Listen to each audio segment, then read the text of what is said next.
अर्जुन जो है लड़ाई न लड़ने के लिए 5 तर्क दिए हैं, जिसमें से जो चौथा आज हम डिस्कस करने वाले हैं जो है पारिवारिक परंपरा संस्कृति का नाश।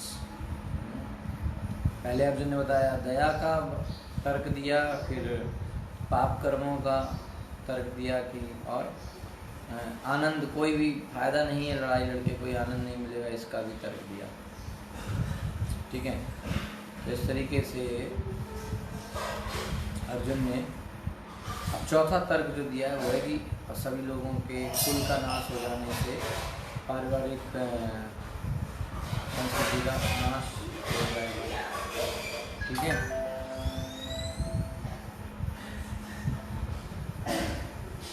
ओके। अध्याय 1 39वां श्लोक। कुलक्षये प्रणश्यन्ति कुलधर्मः सनातना धर्मे नष्टे कुलं कृत्स्नम् अधर्मो अभिभूतः। कुल का नाश होने पर सनातन कुल परंपरा नष्ट हो जाती है और इस तरह शेष कुल भी अधर्म में प्रवृत्त हो जाता है। प्रभुपाद जी कहते हैं तात्पर्य में कि वर्णाश्रम व्यवस्था में धार्मिक परंपराओं के अनेक नियम हैं, जिनकी सहायता से परिवार के सदस्य ठीक से उन्नति करके आध्यात्मिक मूल्यों की उपलब्धि कर सकते हैं। परिवार में जन्म से लेकर मृत्यु तक के सारे संस्कारों के लिए वयोवृद्ध लोग उत्तरदायी होते हैं, किंतु इन वयोवृद्धों की मृत्यु के पश्चात संस्कार संबंधी पारिवारिक परंपराएं रुक जाती हैं और परिवार के जो तरुण सदस्य बचे रहते हैं वे अधर्म में व्यसनों में प्रवृत्त होने से मुक्ति लाभ से वंचित रह सकते हैं। अतः किसी भी कारणवश परिवार के वयोवृद्धों का वध नहीं होना चाहिए।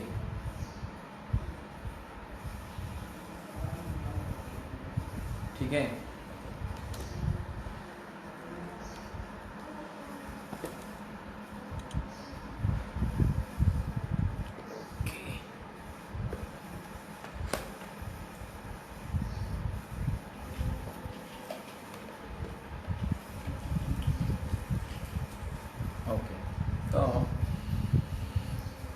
परिवार में प्रभा जी करें कि एक्चुअली वर्णाश्रम धर्म के हिसाब से बहुत सारे नियम हैं।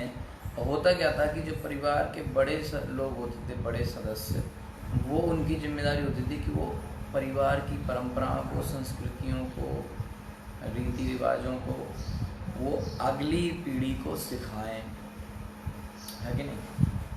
आगे आने वाली जनरेशन को सिखाया जाना चाहिए। तो इस तरीके से अब हो क्या रहा है कि लड़ाई में सब लोग आ गए, पुरुष सारे बड़े बड़े सीनियर वरिष्ठ लोग आ गए, सब मारे जाएंगे। तो अर्जुन कह रहे हैं जब ये मर जाएंगे तो इन परंपराओं को, इन सिस्टम जो है, धार्मिक जो नियम है, परंपराएं, जो चीज़ें होनी चाहिए, उनको कौन करेगा? जब उनको कोई करने वाला नहीं होगा तो आगे की पीढ़ी उसको सीखेगी नहीं और वो परंपराएं नष्ट हो जाएंगी। ठीक है, सनातन कुल से जो सनातन परंपराएं जो चली आ रही हैं वो नष्ट हो जाएंगी, और जो परंपराएं नष्ट हो जाएंगी तो फिर जो बच्चे जो लोग हैं वो क्या होगा? अधर्म में लग जाएंगे। क्योंकि ये जो संस्कार हैं, जो प्रोसेस जो बनाई गई वैदिक सिस्टम में, ये हमको अधर्म में लगने से बचाती हैं। ठीक है, तो परिवार में जितने भी बुजुर्ग हैं, सीनियर हैं, अगर वो सब मर गए इस लड़ाई में तो सारी की सारी परंपराएं रुक जाएंगी और जो नए लोग होंगे परिवार के, नई जनरेशन होगी, पीढ़ी होगी, वो जो है इन जो ऊपर के लोग जो नीचे सिखाते हैं पारिवारिक चीज़ें, संस्कृतियाँ, उनको सीखने से ये लोग वंचित रह जाएंगे, सीख नहीं पाएंगे। सही कि नहीं?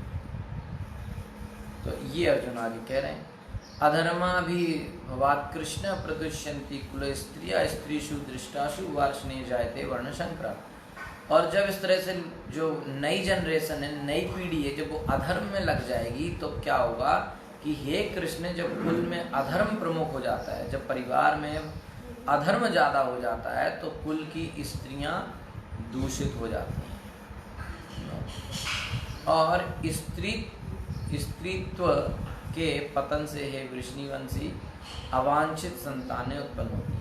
यानी कि जब परिवार में कोई सिस्टम नहीं फॉलो हो रहा है, वैदिक नियम का पालन नहीं हो रहा है, तो स्त्रियां वहाँ पे दूषित हो जाती हैं, यानी कि वो गलत काम में लग सकती हैं। और अगर स्त्रियां, परिवार की स्त्रियां गलत कामों में लग गई तो फिर संतान जो होंगी वो अवांछित होंगी, यानी कि अनवांटेड चिल्ड्रन। ठीक है। तो जीवन में शांति, सुख तथा आध्यात्मिक उन्नति का मुख्य सिद्धांत मानव समाज में अच्छी संतान का होना है। प्रभुपाद जी तात्पर्य में लिखते हैं, वर्णाश्रम धर्म के नियम इस प्रकार बनाए गए थे कि राज तथा जाति की आध्यात्मिक उन्नति के लिए समाज में अच्छी संतान उत्पन्न हो। संतान का बड़ा महत्व है, क्योंकि ये जो पीढ़ी है यही आगे जाके वो करने वाली है। राइट, एक सेकेंड। तो यही लोग आगे जाके परिवार को चलाने वाले हैं, यही देश का भविष्य होते हैं ना। युवा पीढ़ी, नई पीढ़ी परिवार का भविष्य होती है, ऐसा बोलते हैं। ठीक है ना। तो इस तरीके से जो अगर अवांछित संतानें हो गई और तो फिर शांति और सुख तथा आध्यात्मिक उन्नति कुछ भी नहीं हो जाएगा फिर। ठीक है। तो प्रभुपाद जी कहते हैं कि वर्णाश्रम धर्म के नियम इस प्रकार बनाए गए थे कि राज तथा जाति की आध्यात्मिक उन्नति के लिए समाज में अच्छी संतान उत्पन्न हो। ऐसी संतान समाज में स्त्री के सतीत्व और उसकी निष्ठा पर निर्भर करती है। जब स्त्री अपना सतीत्व, सतीत्व माने अपने ही पति के प्रति जो है उसके श्रद्धा हो, है ना, प्रेम हो, तो उस पर निर्भर करता है कि संतान कैसे होगी। बहुत कुछ निर्भर करता है माता के चरित्र पर कि बच्चे कैसे होंगे। जिस प्रकार बालक सरलता से कुमार्गगामी बन सकते हैं, उसी प्रकार स्त्रियां भी पतोन्मुखी हो सकती हैं। छोटे बच्चों की तरह, जैसे छोटे बच्चों को कोई गलत भरमा के गलत रास्ते पर ले जा सकता है, उसी तरह से स्त्रियों को भी जल्दी, क्योंकि वो भावुक होती हैं, इमोशनल होती हैं, उनको थोड़ा उसमें आसानी से उनको गलत रास्ते पर ले जाया जा सकता है। अतः बालकों तथा स्त्रियों दोनों को ही समाज के वय वृद्धों का संरक्षण आवश्यक है। स्त्रियां विभिन्न धार्मिक प्रथाओं में संलग्न रहने पर व्यभिचारिणी नहीं होंगी। प्रभुपाद जी कहते हैं कि जब घर की महिलाएं धार्मिक कामों में लगी रहेंगी, धार्मिक संस्कृति, संस्कार, घर की पूजा पाठ, इन सब में जब लगी रहेंगी तो वो गलत रास्ते पर नहीं जाएंगी। ठीक है। चाणक्य पंडित के अनुसार सामान्यतः स्त्रियां अधिक बुद्धिमान नहीं होती हैं, अतः वे विश्वसनीय नहीं हैं, इसलिए उन्हें विविध कुल परंपराओं में व्यस्त रहना चाहिए। इसलिए उनको कई तरह के जो रीति रिवाज होते थे पहले, इसलिए बहुत सारी चीज़ें होती थी पहले घरों में, उनमें स्त्रियां हमेशा बिजी रहती थी। बहुत अच्छे अच्छे संस्कार और बहुत सारी परंपराएं चलती थी घर में, कई सारी चीज़ें, आए दिन कुछ ना कुछ त्योहारों में कई तरह के पकवान बनाना, रंगोली बनाना, लेखन बनाना, बहुत सारी चीज़ें, बच्चों को सब कुछ सिखाना, ये सब महिलाओं के काम रहते थे। और वो इसमें पूरी तरह से वो इसी के लिए हैं, और उनका जो नेचर होता है वो इन कामों के लिए बेस्ट रहता है। बच्चों की देखभाल करना, है ना, वो इसलिए बनाया, प्रकृति के नियम उस तरह से बनाया गया है। तो इसलिए उन्हें विविध कुल परंपराओं में व्यस्त रहना चाहिए, और इस तरह उनके सतीत्व तथा अनुरक्ति से ऐसी संतानें होंगी जो वर्णाश्रम धर्म में भाग लेने के योग्य होंगी। ठीक है ना। अगर वो स्त्रियां अपने सतीत्व का अच्छे से पालन करेंगी और इस तरीके से जो उनकी संतान होगी वो अच्छी संतान होगी, वर्णाश्रम धर्म को पालन करने वाली होगी। ऐसे वर्णाश्रम धर्म के विनाश से स्वाभाविक है कि स्त्रियां स्वतंत्रपूर्वक पुरुषों से मिल सकेंगी और व्यभिचार को प्रशय मिलेगा। अगर वर्णाश्रम सिस्टम खत्म हो जाएगा तो फिर स्त्री और पुरुष के बीच में कोई वो नहीं रहेगा, और वो फ्री मिक्सिंग, हमेशा खुला, बिल्कुल कोई भी कभी भी किसी से मिल सकता है, इस तरह का माहौल आ जाएगा, जो कि ऑलरेडी आ चुका है।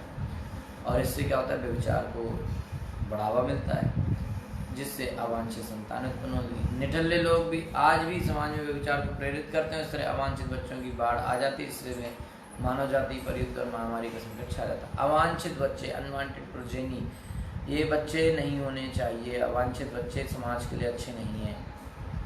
ना। अवांछित माने जब किसी ने उस बच्चे की चाह नहीं की थी ना, वो गलत तरीके से पैदा किए हुए बच्चे। तो ज़्यादातर इसी तरह के बच्चे बड़े होके बड़े कोई गैंगस्टर, कोई बड़ा स्मगलर और बड़े गलत काम करने वाले यही बच्चे होते हैं। ठीक है। संकरो नरकायव कुलग्नानाम कुलस्य च पतंती पितरो येषां लुप्तपिंडोदक क्रिया।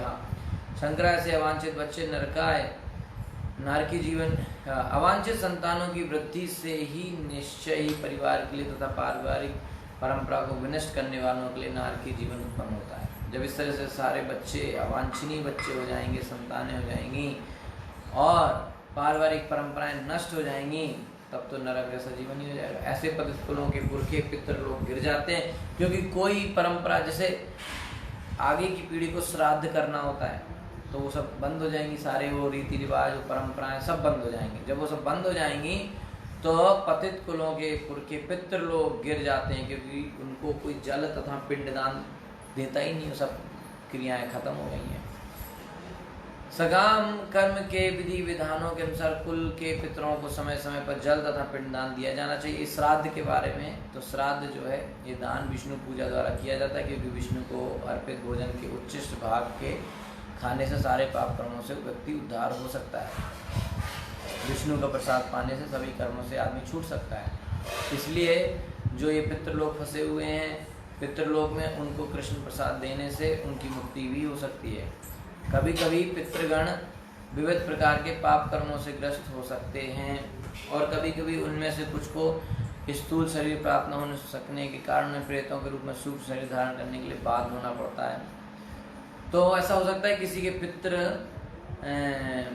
पाप कर्मों की वजह से कहीं फंसे हों, उनको शरीर न मिल पा रहा हो और भूत प्रेत बन के घूमते हों, तो इसलिए जब वंशजों द्वारा पितरों को बचा प्रसाद अर्पित किया जाता है, अगली पीढ़ी श्राद्ध में जब कृष्ण प्रसाद खिलाती है अपने पितरों को, तो उनका उद्धार हो जाता है।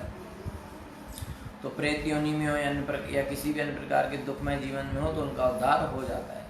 पितरों को इस तरह की सहायता पहुंचाना कुल परंपरा है, और जो लोग भक्ति का जीवन यापन नहीं करते उन्हें अनुष्ठान करने होते हैं। यहाँ पे बहुत समझने वाली बात है, प्रभुपाद जी करें, जो लोग भक्ति नहीं फॉलो कर रहे हैं, भक्ति नहीं करते हैं, जो भक्ति की क्रियाएं नहीं करते हैं, उनके लिए ये सब करना बहुत ज़रूरी है। केवल भक्ति करने से मनुष्य सैकड़ों क्या हजारों पितरों को ऐसे संकटों से उबार सकता है, लेकिन जो भक्ति करता है उसको से भक्ति करने से हजारों सैकड़ों पितृ जो है उसके उबार सकते हैं, उनको मुक्ति मिल सकती है।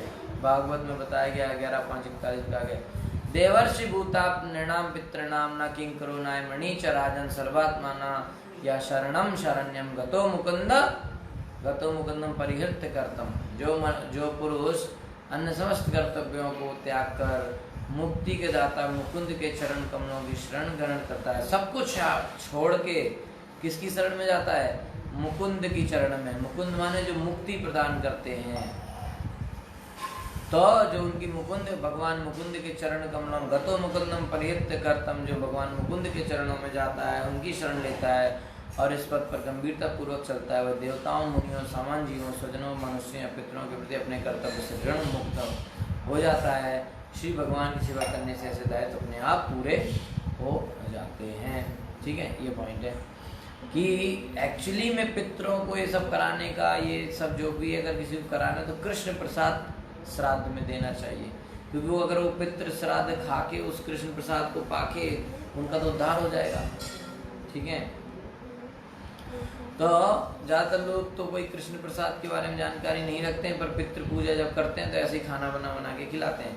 तो जैसे कल भी बताया गया था परसों के दिन कि जो लोग सिर्फ शाकाहारी खाते हैं वो भी पाप है, वो भी, लेकिन जो भोग लगा के खाते हैं भगवान को प्रसाद जो खाते हैं वो लोग जो है प्रसाद लेते हैं और वो पाप नहीं है। ठीक है, तो इस तरीके से पितरों को जो खिलाया जाना चाहिए वो क्या है? कृष्ण का प्रसाद खिलाया जाना चाहिए। ठीक है, लेकिन साथ ही साथ यहाँ पे क्योंकि यहाँ पे प्रभुपाद जी के जो लोग भक्ति नहीं करते हैं उनको ये सब अनुष्ठान करने की जरूरत है। केवल भक्ति करने से मनुष्य सैकड़ों हजारों पितरों को ऐसे मनुष्य उबार सकते हैं। जस्ट भक्ति मात्र कर लेने से पितरों का उद्धार हो सकता है और हजारों सैकड़ों पितरों का उद्धार हो सकता है।